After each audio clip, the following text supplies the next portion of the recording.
राष्ट्रीय स्वयंसेवक संघ के सरसंघ चालक डॉक्टर मोहन भागवत नियमित प्रवास क्रम के तहत रात करीब 8 बजे जबलपुर पहुंचे। वे चित्रकूट से यहां आए हैं। उन्होंने संघ कार्यालय केशव कुटी में रात्रि विश्राम किया, जहां संघ के प्रमुख पदाधिकारी मौजूद रहे। इसके अलावा केशव कुटी में शुक्रवार की सुबह से ही बैठकों का दौर शुरू हो गया था, जहां डॉक्टर मोहन भागवत ने अलग अलग प्रकल्पों और संगठनों से जुड़े हुए लोगों के साथ चर्चा की। हालांकि किन पदाधिकारियों के साथ किन बिंदुओं पर चर्चा की गई, इसको लेकर राष्ट्रीय स्वयंसेवक संघ के द्वारा कोई भी औपचारिक जानकारी नहीं दी गई है। लेकिन डॉक्टर मोहन भागवत का यह प्रवास महत्वपूर्ण है, क्योंकि वह 3 दिनों तक जबलपुर में रहने वाले हैं और इस दौरान कई महत्वपूर्ण बिंदुओं पर मंथन किया जाएगा। हालांकि राष्ट्रीय स्वयंसेवक संघ में प्रवास की व्यवस्था रहती है, जिसमें संघ से जुड़े हुए लोग समय समय पर अलग अलग स्थान पर प्रवास करते रहते हैं और विभिन्न बिंदुओं पर मंथन करते हैं। डॉक्टर मोहन भागवत 8 और 9 नवंबर को महाकौशल प्रांत के विभिन्न दायित्व वाले पदाधिकारियों के साथ अलग अलग बैठकों में हिस्सा लेंगे। संघ के शताब्दी वर्ष को लेकर आयोजन और संघ से जुड़ी गतिविधियों के संबंध में भी बैठक लेंगे। वे प्रांत के 34 जिला, 10 विभाग व नगर और महानगर प्रचारकों से चर्चा भी करेंगे। इस दौरान डॉक्टर मोहन भागवत गौरी घाट के स्वयं सेवकों द्वारा लगाई जा रही शाखा में भी पहुंचेंगे।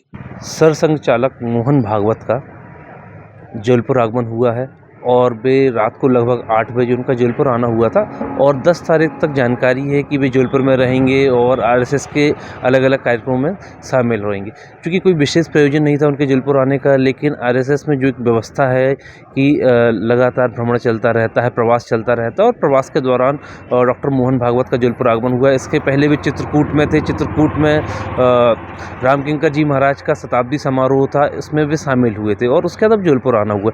जबलपुर में वो आरएसएस के अलग अलग प्रखंड के लोगों के साथ बैठक करने जा रहे हैं और इसके अलावा वे शाखा के कार्यक्रमों में भी शामिल होंगे और 10 तारीख को नेताजी सुभाष चंद्र बोस कन्वेंशनल सेंटर में प्रबुद्ध जनों के साथ एक कार्यक्रम रखा गया है, जिसमें उनसे बात करेंगे और अपने बिंदु सामने रखेंगे, जिसे सबसे प्रमुख कार्यक्रम माना जा रहा है। क्योंकि आरएसएस माना जाता है कि वो लगातार अपने बातों को लेकर मंथन करता रहता है, विचार करता रहता है और आगामी योजनाओं पर कार्य करता है। जो आरएसएस की योजनाएं रहती हैं वो आगामी वर्षों को लेकर ही रहती और कभी कभी तो आने वाले 50 वर्षों को लेकर तक वो अपनी योजनाएं तैयार करते हैं। तो जो प्रबुद्ध जनों के साथ जो चर्चा करेंगे तो उसमें निकल कर आएगा कि आखिर आरएसएस आने वाले समय में क्या चाह रहा है, किस दिशा में चल रहा है। हालांकि चित्रकूट में उनका एक जो बयान आया हुआ था, हालांकि बयान नहीं कहेंगे, वे एक सामान्य चर्चा करते हैं, अपनी बातें सामने रखते हैं और उसे बयान के रूप में प्रस्तुत किया जाता है। तो उसमें कहा था कि धर्म और संतों की रक्षा के लिए आगे आना होगा और उस दिशा में काम करना होगा।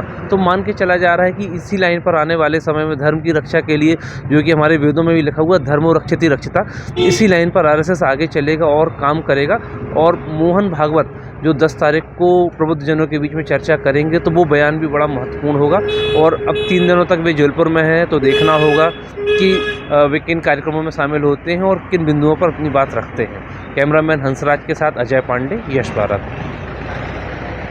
शादी हो या हो कोई खास मौका, हर रिश्ते को बनाए और खास। शेखर राजा ज्वेलर्स के प्री बुकिंग ऑफर्स के साथ प्री बुकिंग ऑफर्स में अपनी वेडिंग ज्वेलरी बुक कीजिए और भाव बढ़ने की चिंता से बेफिक्र हो जाइए और शादी के समय ले जाइए ज्वेलरी अपनी बुकिंग रेट पर। कंप्लीट हॉलमार्क शोरूम शेखर राजा ज्वेलर्स, नुन्हाई सराफा।